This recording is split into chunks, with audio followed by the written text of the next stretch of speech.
वाले खुद के रखवाले, जीवन है फुटबॉल, तितलियां तितलियां हम इठलाती बल खाती तितलियां, सड़क है हमारा बाल, तितलियां तितलियां। नमस्कार दोस्तों, मैं सोनिया और हमारे कार्यक्रम बच्चों की नजर से में आप सभी का स्वागत है, जो आपके लिए बटरफ्लाइज ब्रॉडकास्टिंग चैनल द्वारा लाया गया है। आशा है कि आप सभी स्वस्थ हैं और जो नहीं हैं कृपया अपने स्वास्थ्य को ध्यान रखें। जैसा कि हम सभी जान लें कि इन दिनों कोविड के मामलों की संख्या में वृद्धि हो रही है, लेकिन इन सब के बावजूद एक अच्छी खबर यह भी है कि 15 से 18 आयु वर्ग के बच्चों के लिए टीकाकरण अभियान शुरू कर दिया गया है। इसलिए आज के एपिसोड में हम चर्चा करेंगे बच्चों का टीकाकरण। मैंने अपना शेड्यूल बुक कर लिया था और टीकाकरण की पहली खुराक मिल गई थी, इसलिए इस समूह के मेरे सभी दोस्त कृपया अपना शेड्यूल बुक करें और जल्द ही टीकाकरण करवाएं। आज इस पर चर्चा करने के लिए हमारे साथ हमारे बाल साथी देवेंद्र, नजमीन और सामिया हैं। तो आइए दोस्तों उनसे बात करते हैं। देवेंद्र, मेरे पास आपके लिए प्रश्न है। क्या आप टीकाकरण की पहली खुराक लेने के बाद अपना अनुभव साझा कर सकते हैं और आपको अपनी नियुक्ति कैसे मिली? हेलो दोस्तों, मैं देवेंद्र कुमार बटरफ्लाइज दिल्ली से हूँ। हाँ सोनिया, मैं वैक्सीन की पहली खुराक ले चुका हूँ और मुझे वैक्सीन की पहली खुराक लेते समय बिल्कुल भी दर्द नहीं हुआ, ना ही मुझे कोई बुखार आया था। और मैं अपने सभी दोस्तों को यह सुझाव देना चाहता हूँ कि जो 15 साल से 18 साल की उम्र के हैं कृपया जाकर टीका लगवाएं।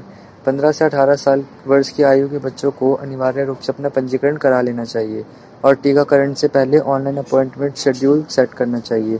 सभी नागरिकों को एक परेशानी मुक्त टीकाकरण अनुभव के लिए ऑनलाइन पंजीकरण करने और टीकाकरण को अग्रिम रूप से निर्धारित करने की सिफारिश की जाती है।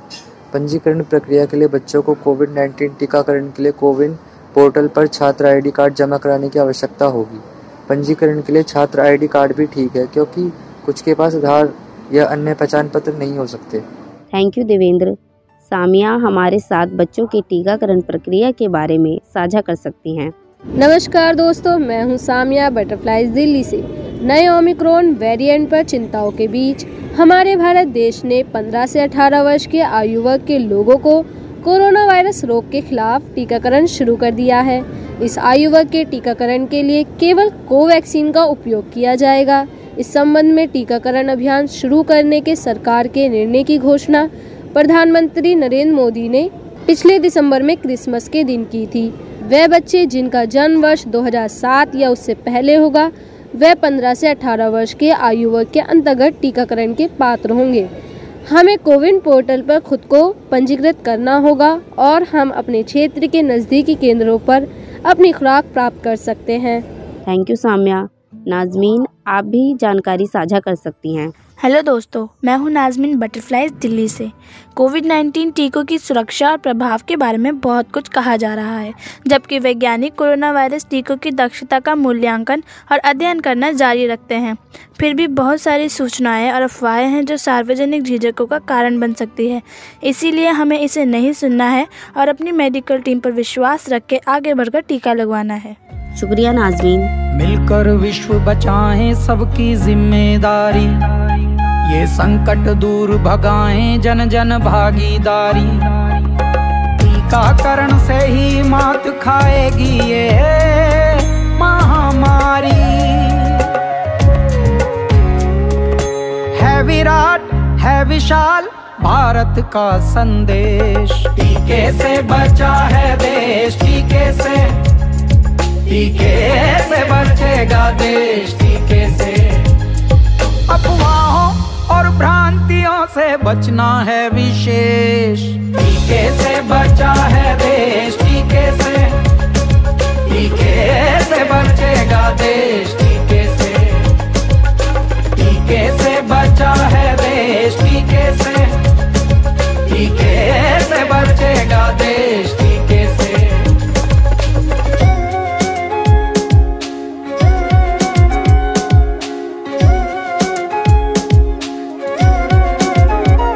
यथा राजा तथा प्रजा धन्य है कुशल मार्गदर्शन, राज्य राज्य टीकाकरण से गतिमान है ये निराकरण। सबका साथ सबका प्रयास है सबका यही उद्देश्य, टीके से बचा है देश, टीके से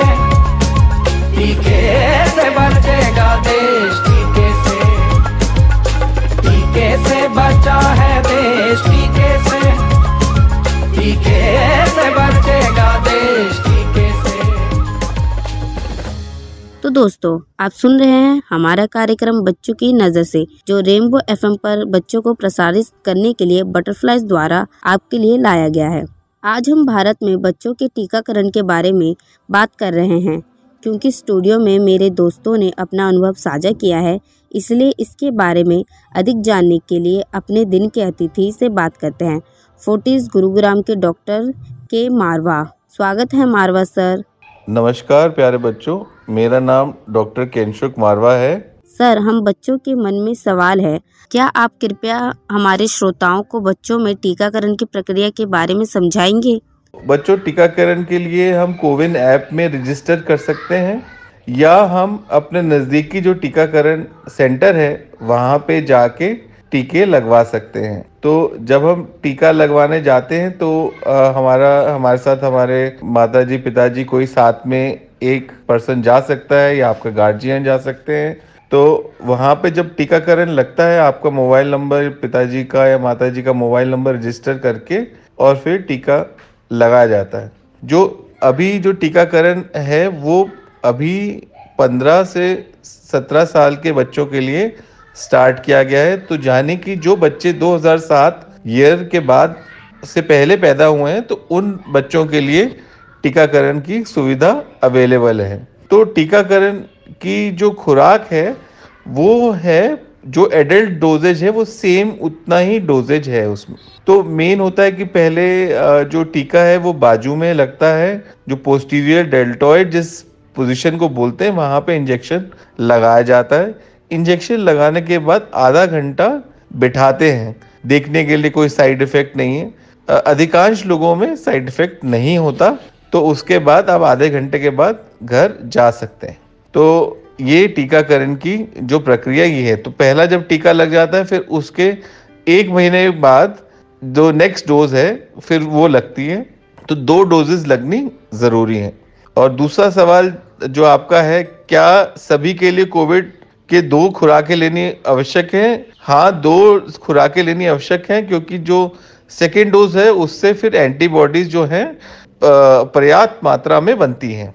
क्या सभी के लिए कोविड-19 टीकों की 2 खुराक लेना आवश्यक है? सभी बच्चों को टीके की दोनों खुराक देने के बाद क्या हम सुरक्षित रूप से स्कूल जा सकते हैं या मैदान में खेल सकते हैं? देखिए, ये जो टीकाकरण है, हमारी जो इम्यूनिटी है, हमारा जो बॉडी का फाइट करने का जो ताकत है उसको बढ़ा देता है। बट संक्रमण होगा या नहीं होगा ये कहना मुश्किल है, क्योंकि ये जो टीकाकरण है हमें सिवियर जो डिजीज है उससे बचाता है, जो कोरोना की सिवियर बीमारी है उससे बचाता है।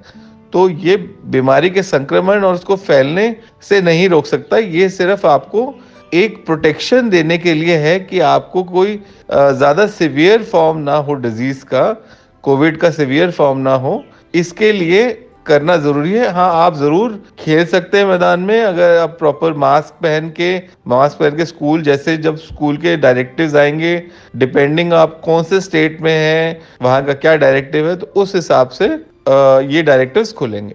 छोटे बच्चों के लिए टीकाकरण कब आएगा? ये सवाल सबके मन में है कि 15 साल से छोटे बच्चों के लिए कब आने वाला है। तो गवर्नमेंट ने अभी 2-4 दिन पहले ही ये अनाउंस किया है कि मार्च से 12 वर्ष से 15 वर्ष के बच्चों के लिए टीकाकरण शुरू हो जाएगा। तो मार्च तक का हमें वेट करना पड़ेगा। अभी जो है कोवैक्सीन अप्रूव्ड है, जो 15 से बड़े बच्चों के लिए है, फिर 12 से 15 के लिए भी कोवैक्सीन का ही अप्रूवल अभी हुआ है। और 1-2 और वैक्सीन हैं जो छोटे बच्चों के लिए अलाउड है, तो उनका जो जाइडस कंपनी है वो बना रही है। तो वो देखना पड़ेगा, सरकार जिस हिसाब से परमिशन देगी, जो डायरेक्टिव जो नेशनल इम्यूनोलॉजी वाले हैं वो जैसे डायरेक्टिव देंगे उस हिसाब से। पर मोस्ट लाइकली कोवैक्सीन ही 12 से 15 साल के उम्र के बच्चों में लगेगी। और जहाँ तक डोजेज का सवाल है, डोजेज भी 12 साल से जो बड़े बच्चों के उनके लिए सेम डोजेज ही रहेगा जैसे 15 से 17 साल वाले बच्चों के लिए है। हमने सुना है कि टीकाकरण की दोनों खुराक के बाद भी कुछ लोग कोविड-19 से संक्रमित हो रहे हैं। टीकाकरण उनकी मदद कैसे करेगा? ये बहुत अच्छा सवाल है बच्चों। ये सबके मन में यही आता है कि हमने तो टीका लगाया था पर हमें कोविड कैसे हो गया। तो जो ये ओमिक्रॉन है, जो जिन लोगों ने इवन जो प्रिकॉशन डोज लगाई है, जैसे एडल्ट्स हो गए, तो उनको भी कईयों को ओमिक्रॉन से संक्रमित हुए हैं, बट उनको इतनी जो सीवियर बीमारी है वो नहीं हुई है। तो अपने को, जो मैंने पहले भी इस चीज़ का आपका जवाब दिया कि टीका लगाने से हमारी जो इम्यूनिटी है वो बूस्ट हो जाती है, हमारी कोविड जो बीमारी है उसको लड़ने की क्षमता बढ़ जाती है, इसलिए ये ज़रूरी है। तो ये उसको उससे बचाता नहीं है।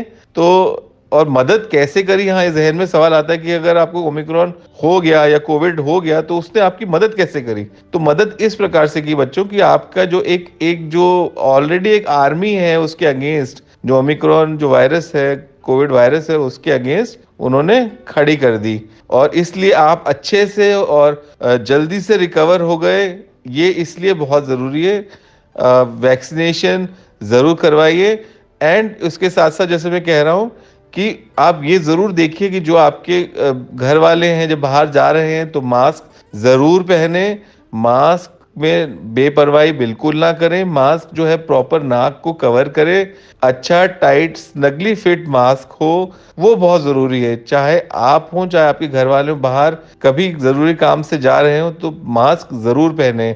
और अगर आपके साथ कोई बड़े भी हैं तो अगर वो मास्क ठीक से नहीं पहन रहे तो आप उन्हें ज़रूर कहिए कि आप मास्क सही से पहनिए। आपने चाहे वैक्सीन ज़रूर लगा ली है, बट आपको तब भी ओमिक्रॉन या कोविड हो सकता है। इसके लिए बहुत ज़रूरी कि हम अपनी तरफ से समझदारी बरतें और इसके अगेंस्ट ध्यान रखें। ठीक है प्यारे बच्चों, थैंक यू। धन्यवाद सर। रास्ते भागे वहाँ से आगे, जिंदगी से चल कुछ और भी मांगे, क्यों सोचना है जाना कहाँ, जाए वहीं ले जाए जहाँ, बेसब्रियाँ बेसब्रियाँ बेसब्रियाँ बेसब्रियाँ।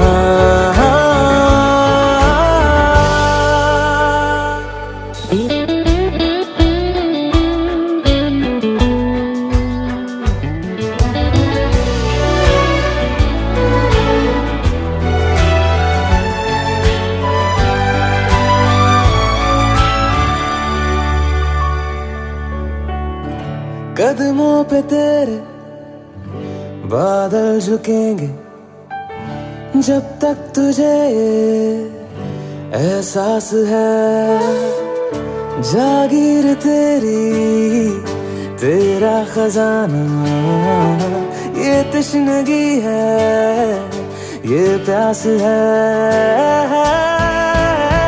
क्यों रोकना अब ये कारवां, जाए वहीं ले जाए जहाँ, बेसब्रियाँ बेसब्रियाँ। तो दोस्तों, अब आप सभी को अलविदा कहने का समय आ गया है। हम अगले गुरुवार दोपहर 3:45 पर रेनबो FM 102.6 मेगाहर्ट्ज पर मिलेंगे। तब तक खेलते रहें और मेरी तरफ से आप सभी को खुश और अलविदा। हम वाले खुद के रखवाले, जीवन है